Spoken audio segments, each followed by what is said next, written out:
Ah, to succeed, you gotta do your best. But to win, you gotta be the best. What up? It's me, Prayers, back at you with another Real Ninja Reacts. Got a video here today, and it's called He Tortured His Special Needs Brother to Death. Wow. Wow. Okay, as a man with younger brothers, I would never hurt my brothers. Never been in a fight with them. Definitely want to punch him in the stomach a couple times. Guess what? I didn't. All right. And I'm a professional fighter. All right. So some things you must control. All right. But before we start, don't forget to like. Don't be laughing at me. Okay. Because I couldn't say subscribe. All right. But before we start, don't forget to like, comment, subscribe. You know, do all the stuff that us content creators actually do, but you don't do. And if you don't want to do that, guess what? There's other things you can do to support. There is a Cash App scrolling on the bottom. You can go ahead and send me $5. Say, hey, Prez, you're doing a good job. Keep up the good work. All right. And without further ado, let's go ahead and get to it. Again, don't forget to like, comment, subscribe. Let's go.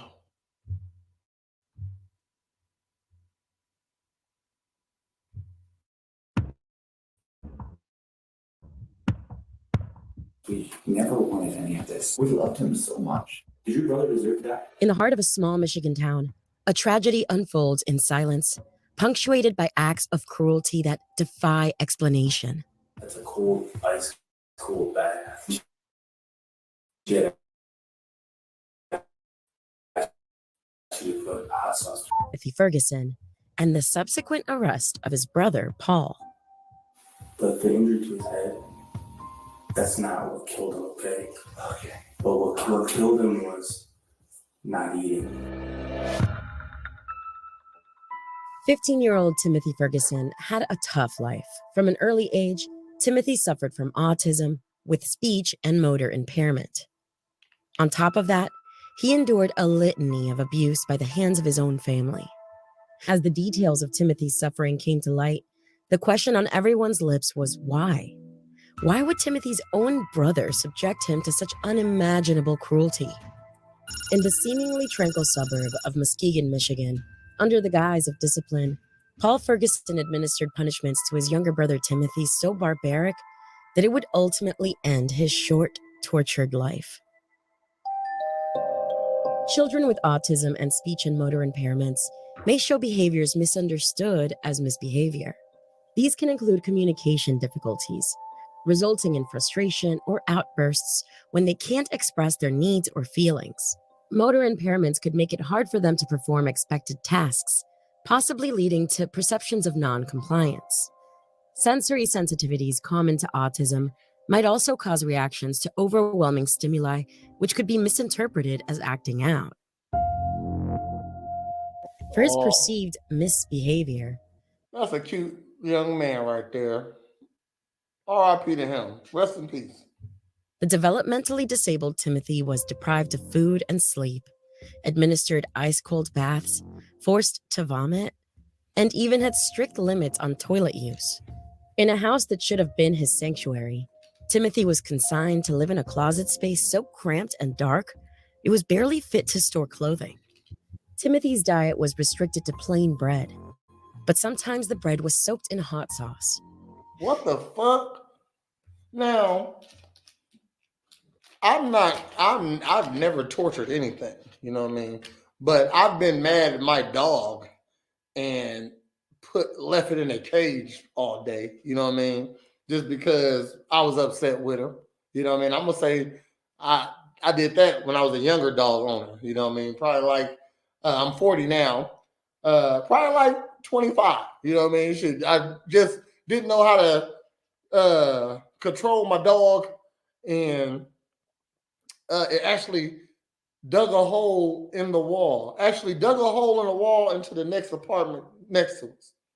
Dug a hole in my wall through the kitchen, went through the wall, dug a hole into their side. Now My dog is in a whole nother house. Okay.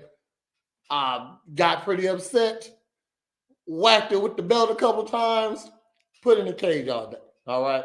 Might have peed in there a couple times. I wouldn't let it out. You know what I mean? But you get upset with stuff, with animals like that. You know what I mean? And I wouldn't do that ever again. You know, should definitely felt bad about that.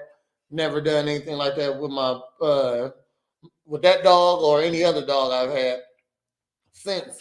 But that's what you do to something that's not human. Okay, that's not something you don't feed a little boy bread with hot sauce, soaked in hot sauce. That's all he get to eat. Probably was starting to like hot sauce a little bit. The house was sealed off, curtains closed, and doors locked at all times to prevent anyone from laying eyes on the abuse happening inside the home. As Timothy's condition worsened, the cycle of abuse continued unabated. Then, on July 6, 2022, the abuse came to a head. Timothy's mother and brother attempted to wake him up, but he was unresponsive. Over the next 18 minutes, they make more attempts to revive him. Finally, they call 911, claiming that the 15-year-old had gone on a hunger strike and isn't waking up. Upon arrival, officers were confronted with a scene that would haunt them forever. Timothy was dead, his emaciated body weighing a mere 69 pounds. The extent As a 15-year-old boy, I'm gonna say I've been 6'2" since probably like 14. Okay, even if he wasn't a tall young man, 68 pounds, that's what they said, 68 pounds, that's ridiculous. That is ridiculous for a young man. You know, back in 17, 20, that would have been a grown man. You know what I mean? Shoot, probably buying farm equipment back then, you know. 68 pounds? That's crazy. Like, what you thought was going to happen? Y'all intentionally killed this little boy. of his starvation and maltreatment was undeniable. Police immediately arrest Timothy's brother Paul Ferguson and their Oh my gosh, they don't look like horrible people right here. Man, I wouldn't be friends with that guy, and I wouldn't open the door for this lady. mother, Shanda Margaret Vander Ark. Paul's role, as revealed through the investigation, implicates him as the enforcer of the abuse, acting under their mother's direct orders. Paul confronts the evidence against him and the complexity of his mother's involvement, making the interrogation room a battleground. Come on, man, look how he's sitting. How you enforcing anything? I know it's a young boy, but this is probably the only where he feels like he can control somebody. Like, why is your legs able to be like that? Like, I couldn't sit like that if I wanted to. I'm too thick. Nigga too thick. I'm sorry. You know what I mean? Shit. All this bad stuff you doing, you ain't in the backyard lifting some weights. You're going to jail. You should have been lifting some weights. Where blood ties and the quest for justice collide. From what I saw, it sounds like you're compassionate and that you cared about him, and you sent some pictures that were like, he's looking too skinny and we need to feed him. And, you know, so sometimes you get frustrated, but at the end of the day, you kept coming back to caring. Y'all eating? Why aren't y'all feeding this little boy? Like, if anything, y'all could have fed him. If you like torturing little kids, why don't you feed him? Oh, because if he got a little bit bigger, he would be able to fight back. But not even that. He was a special needs kid. That is messed up. Like, you're evil beyond evil. In a dimly lit interrogation room, the delicate balance of trust and suspicion hangs in the air as Detective Harris employs a strategy of calculated sympathy towards Paul Ferguson. This approach is a tactical maneuver designed to break down the walls of resistance and encourage Paul to share his story.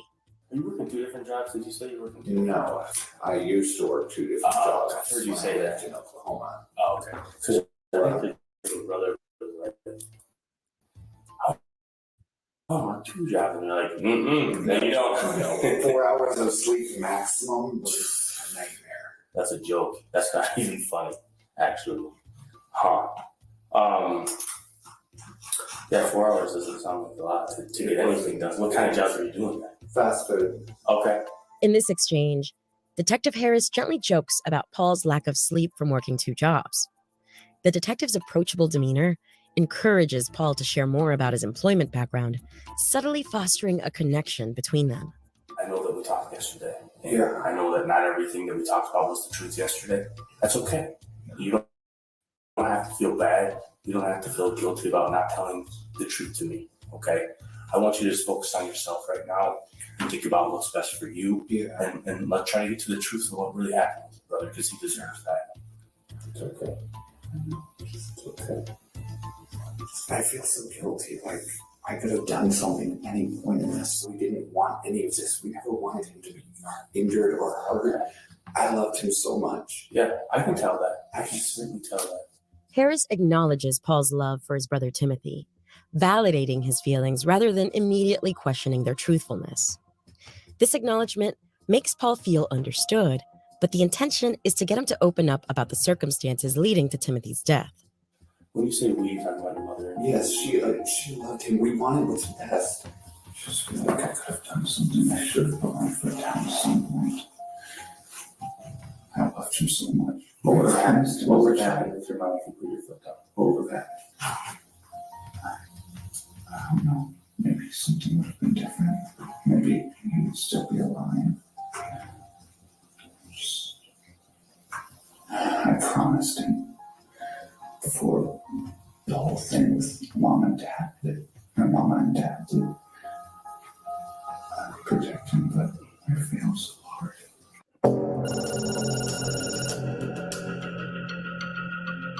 Rather than Well, they're direct laying out tactics. Okay, let's go. confrontation, this tactic uses hard evidence to puncture Paul's narrative. The goal is to introduce undeniable facts gradually, compelling Because this is definitely an art. Interrogation, okay? It's something that you really got to study how to do. It's a psychological thing. You're looking for stuff that they're not even telling. You're trying to pay attention to the things that they're not telling you, if that makes sense. So, body language, stuff that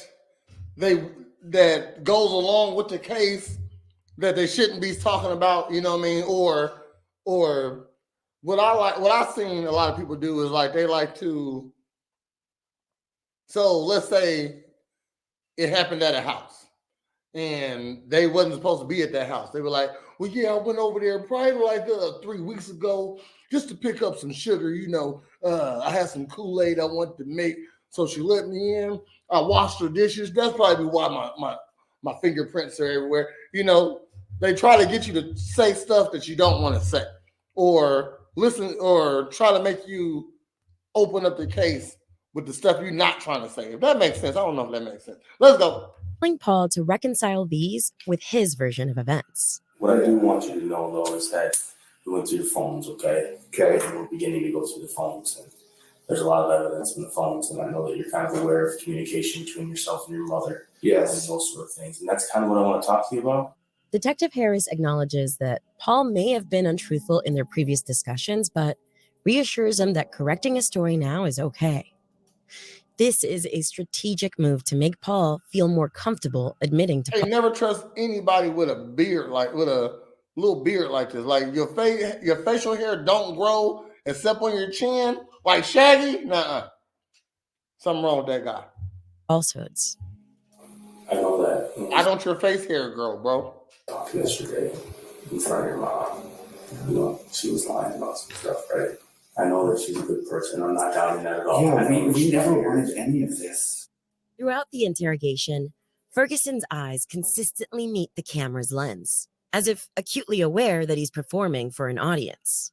This intentional eye contact sharply contrasts with his behavior when lying. His eyes dart from side to side, betraying a nervous energy and hinting at the deceit underlying his composed facade. I just said that. Different body cues, you know, stuff like that. Body language. She doesn't want to appear like a bad person. She doesn't want to be the bad guy in this. We never wanted any of this.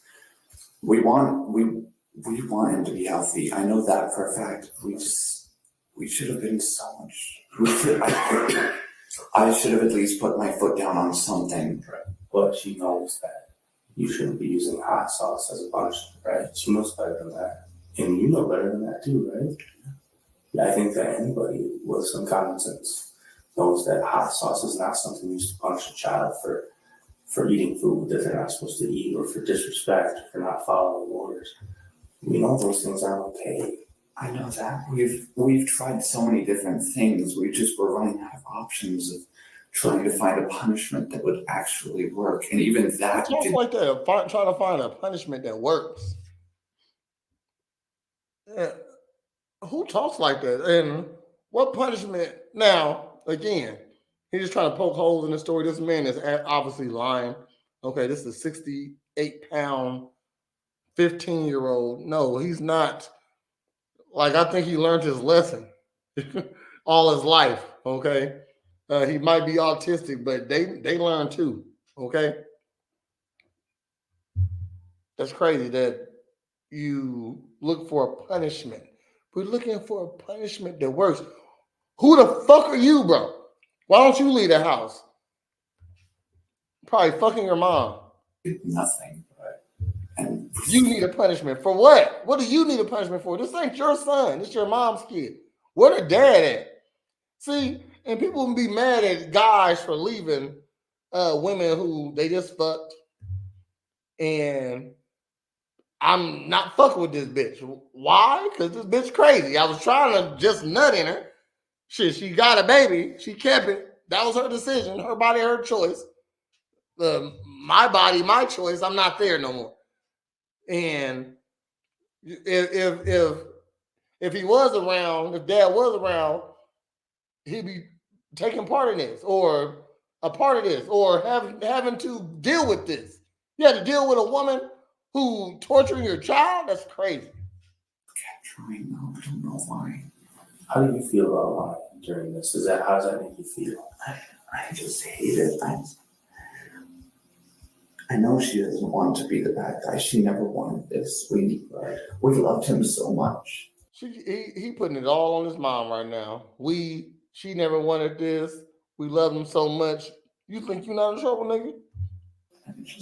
I don't think it's about love at this point. I think it's about not knowing what to do, not knowing how to handle the situation. Harris confronts Paul with the evidence of his mother's lies, indirectly questioning Paul's narrative by highlighting inconsistencies in both of their accounts. This tactic subtly urges him to reconsider his statements in light of the evidence presented. I think you have to think about this. Right now, it's not the time about blaming people, but it's the time to try to figure out, when could we have changed things? What could we have done differently? How did we get to the point where we were at? Because, clearly where you guys got to, you say you was in the bath. That wasn't a nice, enjoyable bath, though, right? That was a punishment bath, right? Detective Harris uses moral highlighting to appeal to Paul Ferguson's sense of right and wrong, emphasizing the gravity of Timothy's suffering and the moral imperative to tell the truth.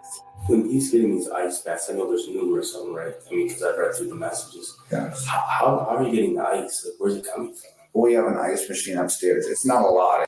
They got an ice machine. Who got an ice machine? For real. Outside of the one that's on your refrigerator. Maybe that's what he's talking about. But he said it's upstairs. Upstairs where? Where would an ice machine be upstairs? Y'all are evil people. He's an evil person. He was part of the evil stuff. Now, as an athlete, I done had ice baths. Shoot, I can't stay in an ice bath more than 4 or 5 minutes. Okay, it's not comfortable. It does something like is. How long was he in the ice bath until it wasn't icy no more? I mean, it's still cold. My goodness, and this is special needs child. Special ed. Can I say special ed? I don't know. I can barely create enemies. It's enough to make it a full-on.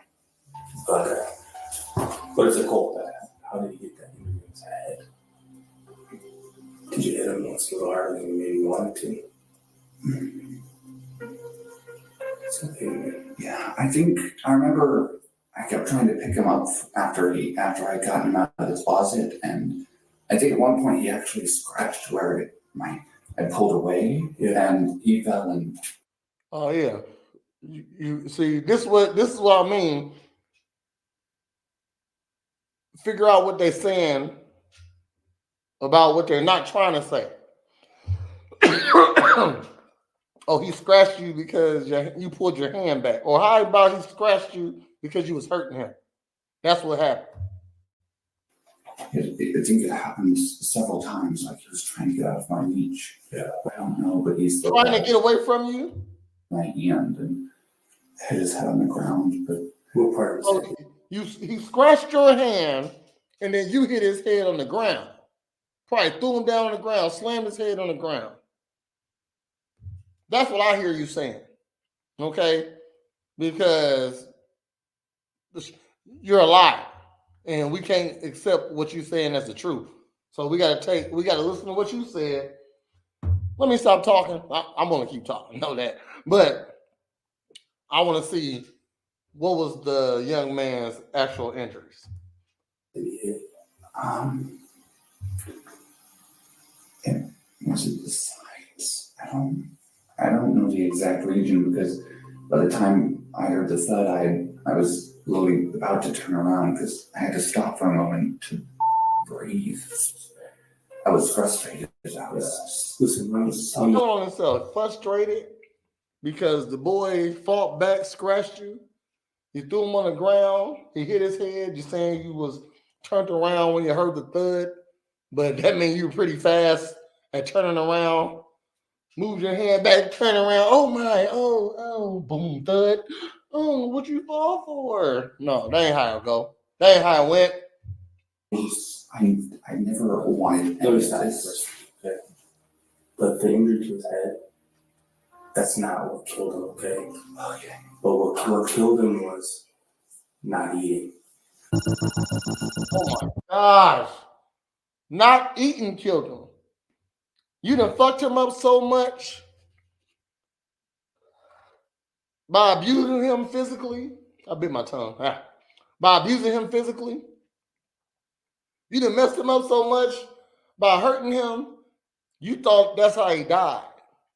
No, he couldn't. He was so weak, he couldn't recover from the ass whooping you gave him. Okay? So when he laying there in his closet, my goodness, this shit sounds horrible. So when he laying there in his closet, he can't repair himself. His body can't repair itself. He got nothing but bread and hot sauce in him. Little side note, other places like England, I'm guessing, I can't remember where I saw that, but they can't even eat the bread from United States. Am I right? It's not their USDA would not approve our bread for them to eat because it's not bread, they said. So he's full of hot sauce, which who knows what the fuck is in hot sauce. I don't eat hot sauce. Okay. But hot sauce and bread, something that's not even real. Okay, I'm guessing. Because everything is fake. All the food is bad over in the United States. All of it. So you just gotta pick and choose how you want to die with this food here. I know that when we talked yesterday in front of your mom, you know, she was lying about some stuff, right? I know that she's a good person. I'm not doubting that at all. Yeah, I know we never wanted any of this. But you also know this, like I don't know. It's one of the things that she was talking to us about. I hate people who move like him. Okay, like a slug, like a snaky slug, a slippery snaky slug. That's what he moved like.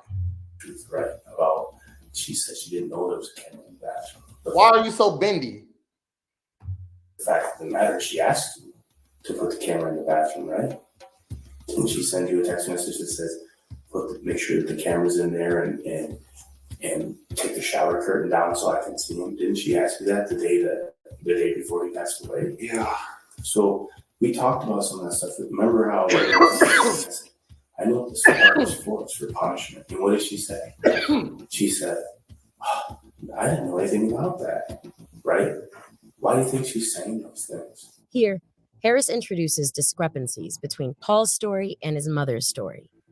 This methodical approach aims to highlight details in his account that don't align with the evidence. You're his brother, and you have a mother that's telling you what to do. And so I understand why you feel the way that you do, but at the same time, you have to look at you think that your mother's telling you to do what's best for him, right? That's what you've been telling me. Yeah. And I know she wants what's best for all of us. So tell me what really happened in the morning, then, because obviously what was told to us wasn't the truth. What really happened when you guys, somebody found him, or I woke up and I had been grabbing my shoes, and it was at that point that it basically all played out like we said. The whole morning thing was exact. He wasn't breathing in the closet. It was the closet though. We had to get him out of the closet to try and resuscitate. So it's you and your mother that tried to get him out of the closet. We did get him out. We tried to resist. Was it who noticed him first? You or My mother. Okay. Did she have asked you via text to check on him on the way up? That's not what happened. She said, "Hey, can you check on him on your way upstairs?" Do you remember that text message at all? No. Okay. There might have been one that I didn't see, but Okay. So you guys pull him on the club. Oh, he full of shit, trying to hide what he did. You was definitely part of it. tried to resuscitate him. We gave him rescue breaths. His breath smelled horrible. I thought maybe he might have still been capable of being resuscitated because his mouth was still wet. Yeah. So I thought maybe it had just been recent, so we could do something. She cared. She never wanted this. We didn't. But you sent her pictures of him looking dead, right? Looking almost dead. It's pissing me the fuck off right now. Like, come on, bro. Like, you know what you did. Oh my gosh. Like, so you sent her pictures.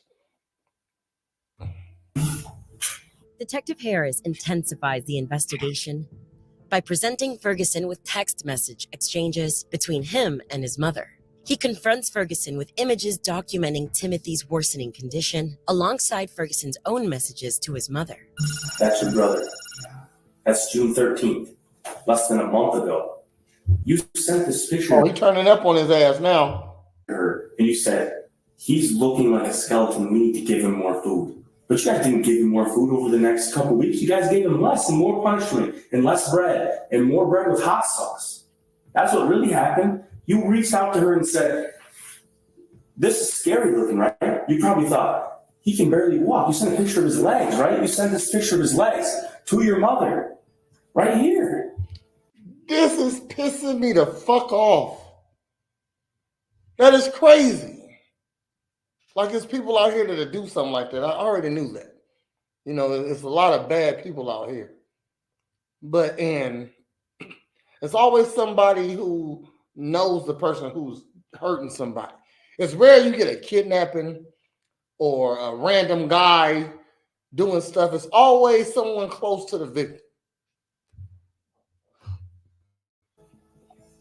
You sent this to her. And what'd you say? Something along the lines of, no wonder he can barely stand up or walk. Look at that. And your mother, being smart and intelligent and the smartest woman in the room, she didn't do anything about that? Didn't think about taking him to the doctor? Didn't think about, we have to give him some more food, like seriously now? Instead, what do you think she did? She gave him less and more punishment. Until what? I like to see them pictures. I know YouTube wouldn't show those pictures, but I wouldn't like to see those pictures for fun. But I need to know what these things are, so I can be properly upset. Like, I'm just upset right now. I would like to be even more upset if I could actually see how the condition he was in. You know, I think people should see stuff like that so they know what's going on. Because for the longest time, I never understood. I'm gonna say for the longest time, as I'm 40, so as probably like definitely in my 30s, we even go mid 30s, that I wasn't sure what was molestation because I don't they don't call it what it is. You know what I mean? Shit, they don't like you saying the R word on social media. Period. So you involuntarily took some little cheeks, okay, and they call it molestation, but we don't know what that is, or sodomy. I didn't know what that was, okay. And when you say you molested a 4-year-old, like in my head, I'm a 6'2", 225-pound man. We talking about kids, so I ain't gonna go deep into it. But I've been the same size. I've been this size for a long time. You know what I mean? So since I was like 12 or 13, and I've been the same size, like height wise, and shit. I think in high school, I was 200 pounds. You know what I mean? Shit, 6'2", 200 pounds, running back. Went and played for Joliet Junior College, and to hear somebody molesting a grown man, a 4-year-old, I wasn't sure what was going on. Like, hold on, how would you? I could not compute. Like, how would you do that? What are you doing? What is this actual molestation? I didn't think it was actually penis in places. You know what I mean? Because how could that be when it shouldn't be able to fit? You know what I mean? That's just me. So I really think people need to know more about this, see actual footage of things, not footage, but like pictures of victims.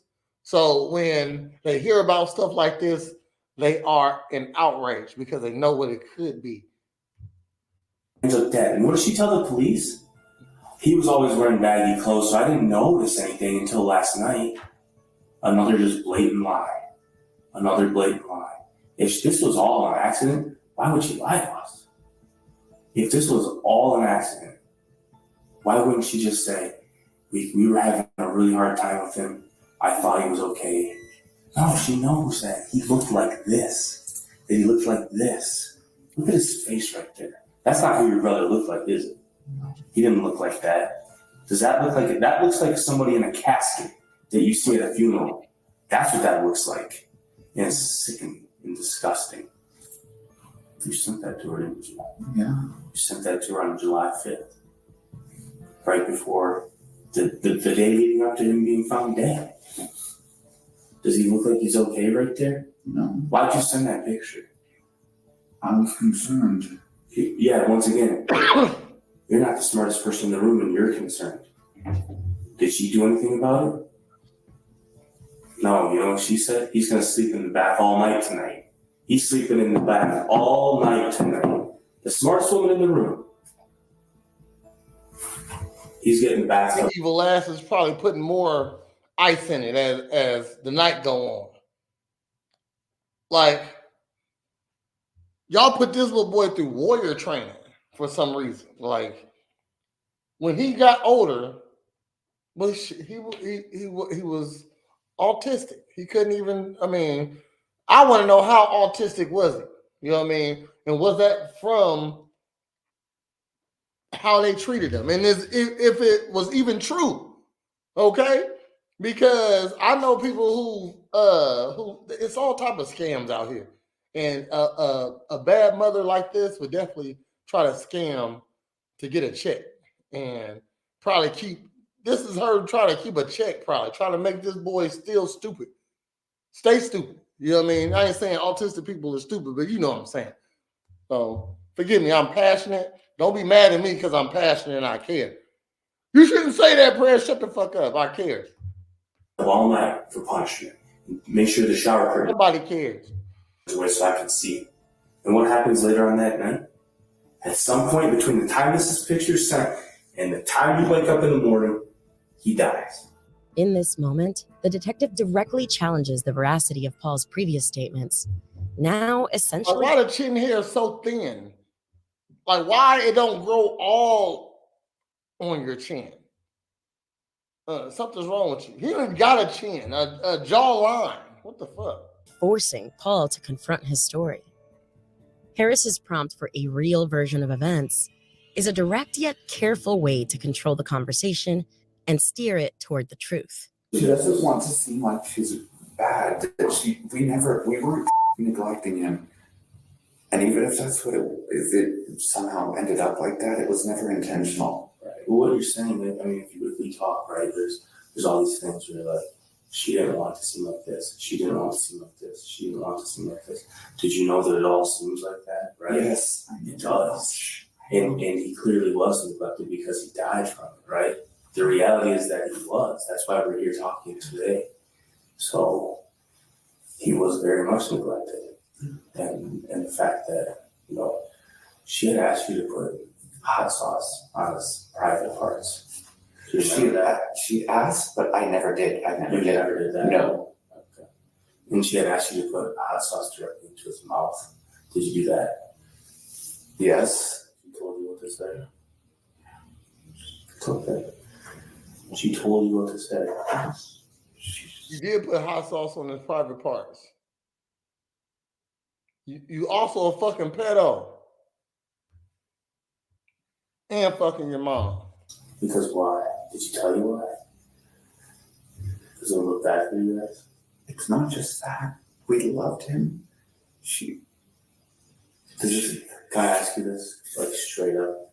You keep saying love, love. Do you feel like this was love? That he's dead now because he couldn't eat food. Does that feel like love to you? No. He's dead because he couldn't eat. No. And I don't know anybody that thinks that's love. What I think's happening is your mom's convinced you that she's this perfect person and she's asking you to do all these things that are literally killing your brother. I know she's not perfect. How is that love? How is love? How is love ice baths? How is love handcuffing? And how is love restricting movement? And how is love hot sauce in the mouth and only eating bread? What if you only got to eat bread? How would you feel? What if you only got to eat bread with hot sauce? Would you eat? No. She didn't care. You can say it if you want. She starved him to death because he wouldn't stop taking food. Well, maybe he's taking food because he wants to live. Have you ever thought about that? Crazy. Maybe he's stealing food. He taking food and you're gonna punish him because he's hungry. He's 68 pounds. Like, you're so evil, you can't say, hey, maybe he's just hungry and I should feed him. Maybe he'll stop trying to steal food if I fed him. Like, you're not gonna stop trying to steal food all because you don't give me none. I need it to live. I'm gonna be in another ice bath tonight because I'm gonna steal some Cheerios. Sorry that you. How would you know if he's stealing food too? That's crazy. Oh, she had cameras. Man, this is getting weirder and crazier by the moment. Lock his ass up. Lock his ass up. So that he can survive. He's dead because he didn't get food. I know that. Well, that's not anybody's fault but your mother's. And you can try to take some of the blame if you want, but it's her fault because every single time I see a message in here, it's her telling you what to do. And she put you right in the middle of it. Now, detectives are able to lie to you because it ain't. He said it ain't. Oh, it ain't his fault. You wouldn't be in here unless it was your fault, sir. It is your fault. She put you right in the middle of the story. It looks like you can't tell him that just yet because he needs him to open up some more. some of the stuff's your idea. And it actually looks like in some of these things that you kind of enjoy it. I've told you everything that I have. I don't want to live a life where I regret the fact that I hid somehow, something, and I've told you everything I know. How do you feel about living a life where you hid that your brother wasn't eating from society, that you hid that your brother was dying? How do you feel about that? I hate myself, okay? If I could take his place right now, if I could give him back his life, I'd do it in a goddamn heartbeat. She didn't want him around anymore because he was too much of a problem. You know that's the truth. You can look back at it and see that, can't you? She didn't want him around anymore because he was too much work. That's the truth. And the second you start to believe that and understand that, then I think that's the time you can move forward in this case. Until you believe that, until you understand that, you're never moving forward from this. This isn't an accident. This didn't just happen. Your mom knew exactly what was happening to him, that he was wasting away. You saw it, didn't you? You saw it happening right in front of you. And this is criminal. This is a crime. Did your brother deserve to die? No. Should he be dead right now? No. Is he dead by the choices of others? Yeah. Who made those choices? Who made the choices for him to be dead right now? Did you make some of those choices? No. Who made those choices? Mom? Yeah, she did, didn't she? Shanda Margaret Vander Ark was sentenced to life in prison without the possibility of parole for her son Timothy Ferguson's murder and torture. Despite testifying against his mother, Paul Ferguson was sentenced to 30 to 100 years for his role as the enforcer in the abuse. Between 2009 and 2012, when Timothy was as young as 2 years old, Oklahoma CPS conducted investigations into allegations of abuse by Vander Ark. The authorities' recommendation was unequivocal. Her parental rights should be terminated. This decision was not made lightly. It was the culmination of years of concerning behavior that, in any functioning system, should have marked the end of Vander Ark's unsupervised interactions with her children. However, in 2012, instead of terminating Vander Ark's rights, an agreement was brokered with her ex-husband. Vander Ark would leave the state, relinquishing access to her 3 children. This arrangement permitted her supervised visitation, limited to 3 hours per month, a concession that Muskegon County prosecutors say appears to have failed. Vander Ark had 18 known addresses between Oklahoma and Virginia, painting a portrait of an unstable and transient lifestyle. How did Vander Ark relocate to Norton Shores, Michigan in May 2021 with not just Timothy but also Paul and their youngest brother Gabriel in tow? This question points to a critical gap between legal recommendations and the real-world application of child welfare protocols. The very act of her regaining custody, despite a documented history of abuse allegations and a recommendation for the termination of her parental rights, points to a systemic disconnect between legal advisories and the realities of enforcement.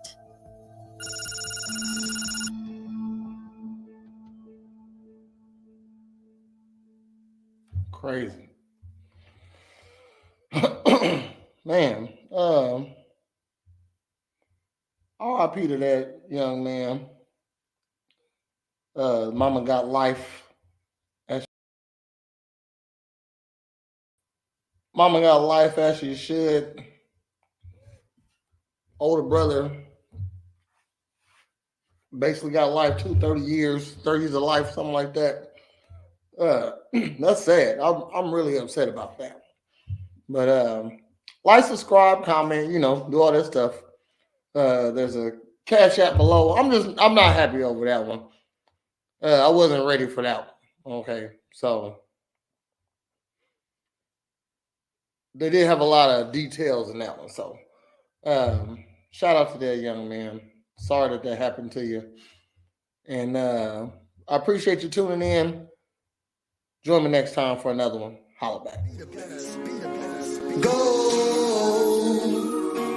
Give me the gold. I want the gold. The gold is to be in first place. place.